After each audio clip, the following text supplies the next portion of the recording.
Hi, my name is Adam Levitan, and I am stone cold buried. Yes, this is episode 249 of the official EstablishARun.com podcast, and we are coming off of I can't even bring myself to do the fake enthusiastic hello kind of week. Yes, that's right. This is my 7th year playing DFS seriously, and Sunday, week 2, was the worst day I have ever had.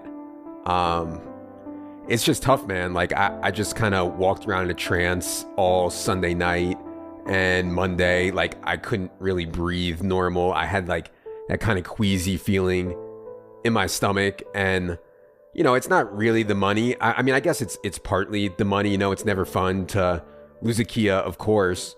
But I'm playing well within my role. You know, it's not the money as much as that feeling of wondering how good you are and is your process correct? You know, now that we're a couple days out, you know, it's Tuesday noon. It's kind of a silly thought, right? Like the macro thoughts. Like if you played Cooper Kupp, you won. If you didn't, you got curb stomped. So I try not to let my head go to the more macro existential thoughts.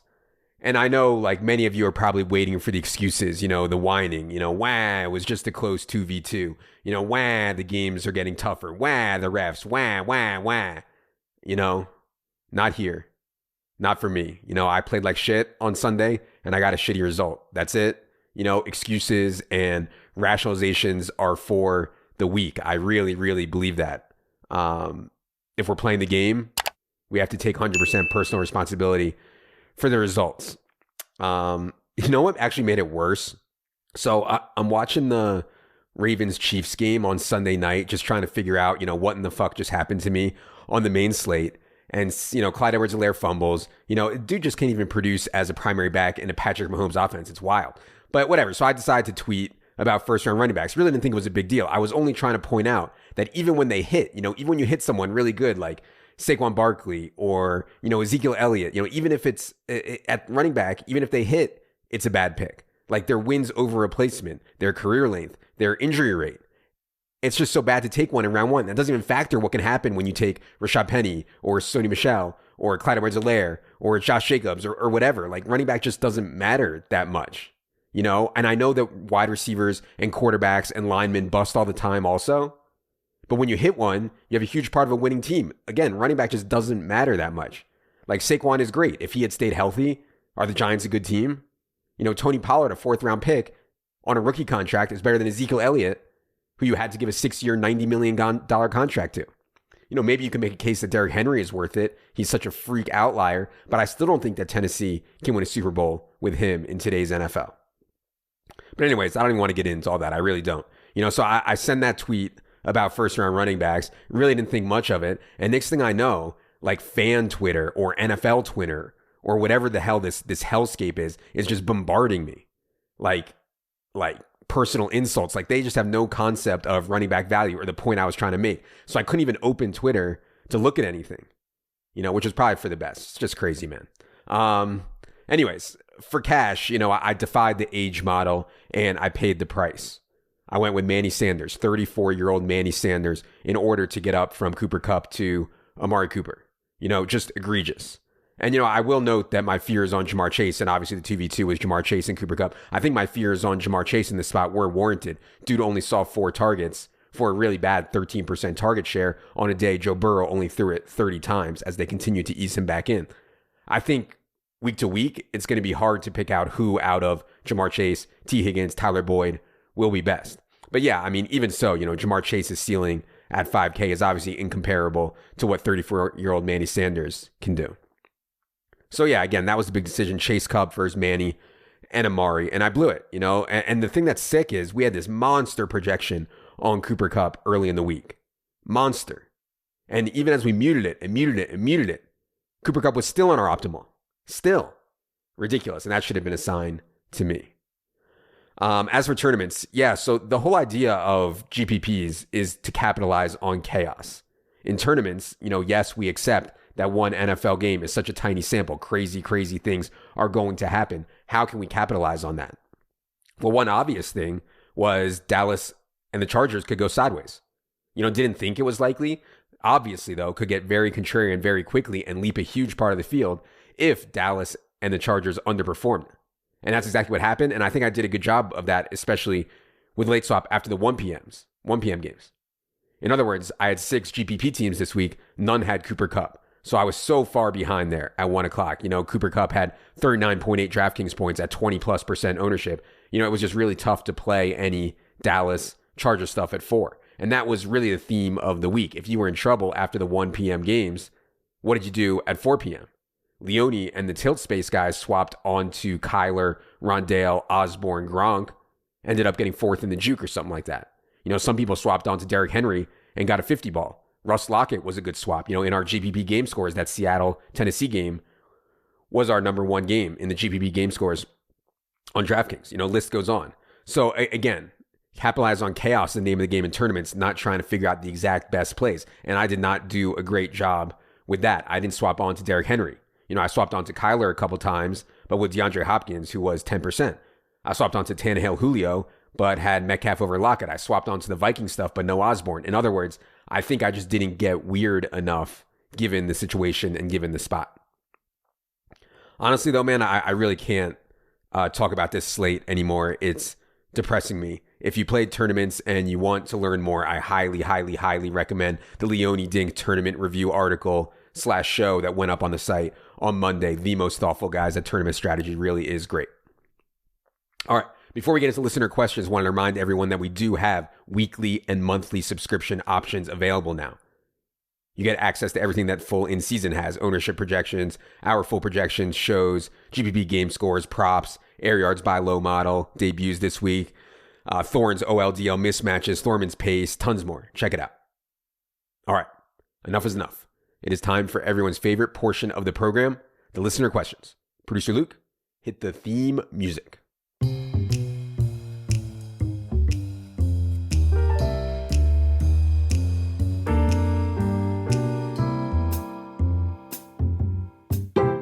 All right. Thank you to everyone for the questions. I actually didn't ask for new ones this week. These are leftovers that I wasn't able to get to over the previous few weeks. Question 1 comes from Haraj. He says, how granular do you get when it comes to late swapping your head-to-heads? Are you going through every single contest and trying to determine who your opponents might be and then playing who your opponents might be playing, then making decisions off that? Or are you taking a broader approach and global swapping? Yeah, so I had 230 head-to-heads this week. There's just no possible way I can check them all between 3:15 and 4 p.m. Eastern. I mean, there's just no way. So I look through my highest stake stuff and I make decisions on an individual basis. I will say that in head-to-head, it's crazy, man. Every time I'm like, well, I just got a global swap. And honestly, this was like the 1 week where I was closest to doing it. But I started looking through the teams, the matchups, and people have played guys that I just never even considered. And like, I'm very, very live. So be very, very careful there. And I know that I get better action than everyone else because I tell sex jokes on the internet and people like to battle me. Like, I get that. But even after my horrific 1 p.m. start this week, I'm telling you that global swap would have been a really big mistake. But in double ups, I mean, yes, such an obvious swap spot because you can see the percentages and you have to beat so many people. So in double ups, I'm fine doing a global swap. Question 2 from Shandell Brambley says, how many fish shows have you been to in the last decade? Probably 3 or 4. I went to a New Year's Eve show in New York City, which was cool. Went to Atlantic City show at the old airport, the Bader Airport, which was really awesome. I think I went to maybe 1 or 2 in Philly. But I don't really go for the music, right? Like, I don't know. I'm not like one of those real fish people or anything. I pretty much go for the drugs and the atmosphere, peace and love.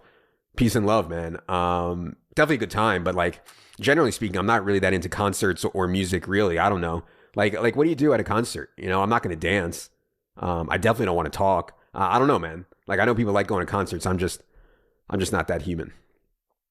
Question 3 from M. Pizzle says, who is your favorite Stern Show staffer and why is it Richard? I love Richard. I really do love Richard. I love Sal too. I love JD, who actually may be listening to this right now. He loves fantasy football, but no, it's not close. My favorite is Ronnie, the limo driver. And again, I mean, it is not even close. This dude is such a sick fuck. Like, just go to YouTube or Google or whatever and put in Ronnie the limo driver sex tips. I mean, it's probably my favorite bit ever. Someone on YouTube a while ago put all of Ronnie's sex tips back to back to back.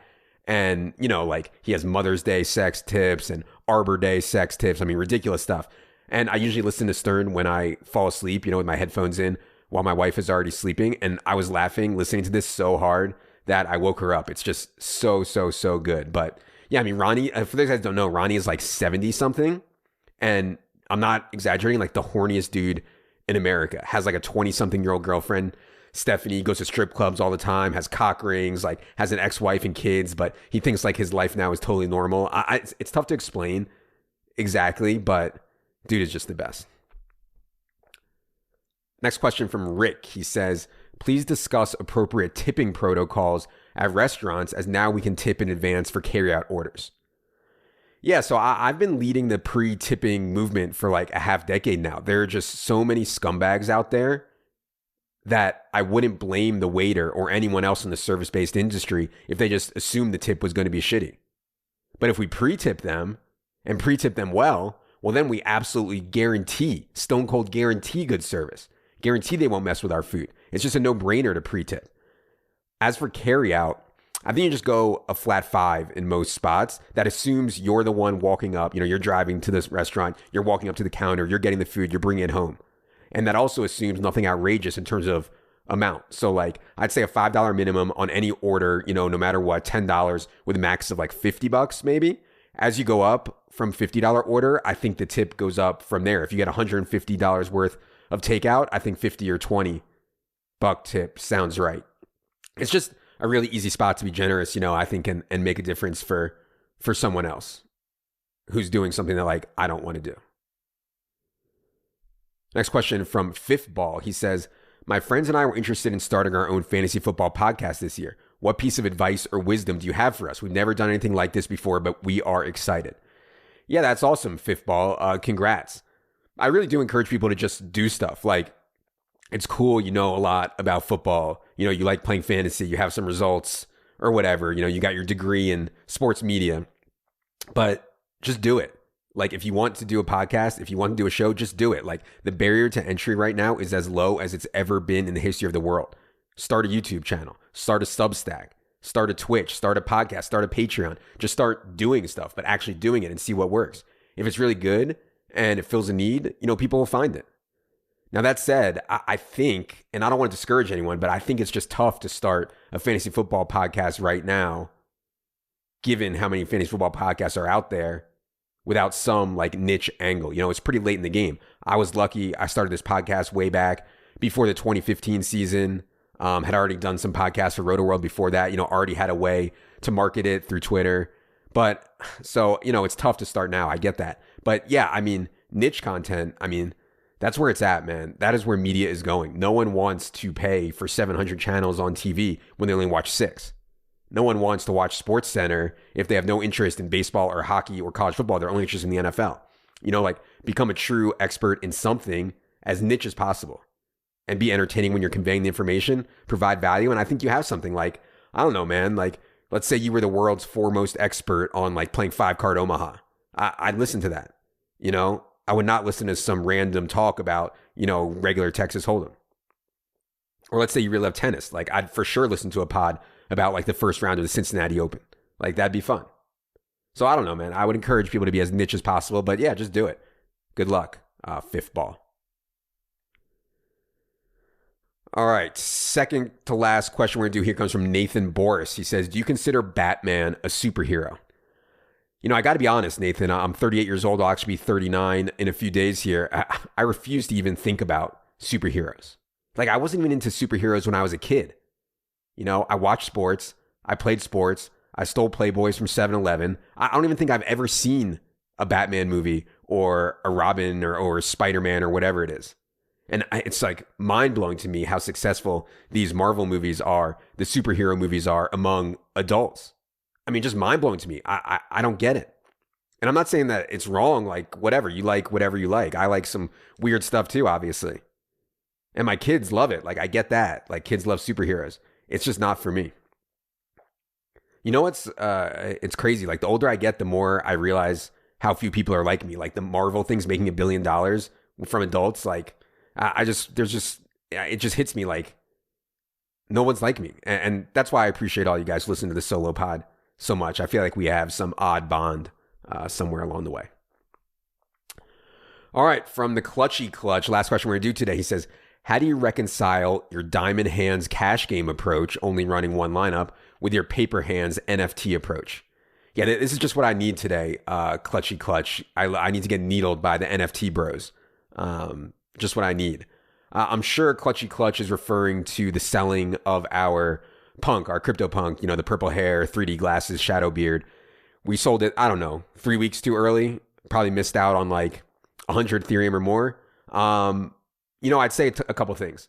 Anyone who says they can time markets is likely lying.